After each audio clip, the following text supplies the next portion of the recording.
Hey guys, Rorocopter here with another episode of DayZ Survival. Today we're going to talk a little bit about gun zeroing. So DayZ, as you know, is really particular about their physics, and they're especially particular about their gun and bullet physics. And so in this game you have to account for something called bullet drop. Now bullet drop, I can quickly show you an example here. So as you can see, I am scoped in about where the gray turns to a lighter gray, and if I shoot, I'm expecting it to hit right on that line where the color is changing. But as you can see, it shot quite a bit lower, and so that's what we call bullet drop. And zeroing is a way to kind of counteract bullet drop and allow you to shoot exactly where you're expecting to shoot. So for example, this house is about 550 meters away, so if we zero to say 500 meters, the bullet is going to go a lot closer to where we expect. As you can see, it's just under the line that we're expecting to hit. Okay, so how do we physically zero in this game? The default controls for zeroing are going to be page up and page down. And as you're doing that, it's going to change the zeroing in increments of 100 meters at a time. So if you page down, it's going to go from 200 to 100. If you page up, it's going to go from 100 to 200, etc., etc. So there are no exact zeros in this game. You can't zero to 554 meters and be perfect or anything like that.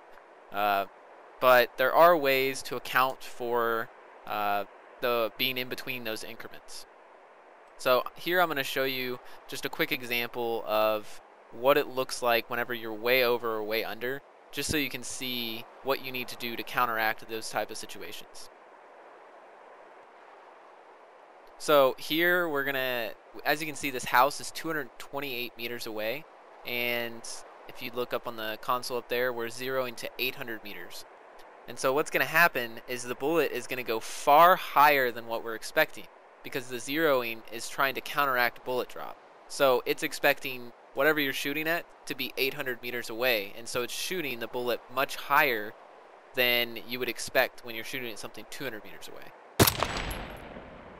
Oh, that didn't actually shoot. There we go. So I'm shooting right on this, I don't know if you can see it, this little line here. And as you can see, the bullet is going much higher. Much, much, much higher. And the same thing is going to happen whenever you go, say I wanted to shoot, same thing, I'm going to shoot this line right here. And I am 0 to 100 meters, and this barn is probably about 570 meters or so. Or sorry, this hangar. And so what's going to happen is it's going to go much lower than what we're expecting, because it's thinking that you're shooting at something that's 100 meters away. See, it's probably about a good 10 meters lower than what we're expecting. So the goal really is to get a good idea of the distance of whatever your target is, and to zero as close as possible to that distance. So I know this cow is 395 meters away. Obviously, I'm going to pick 400 meters.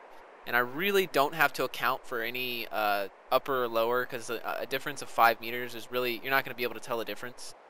Say the cow was 350 meters away, I would probably want to zero up to 400 meters and aim a little bit lower. And that's really all there is to zeroing. It's not too difficult. With a little bit of practice, I would actually get in the editor and do exactly what I'm doing. Just kind of put a cow or a goat or something that you can shoot at, or a bunch of them, and just practice your zeroing. And I guarantee you within a couple of minutes you'll get it down.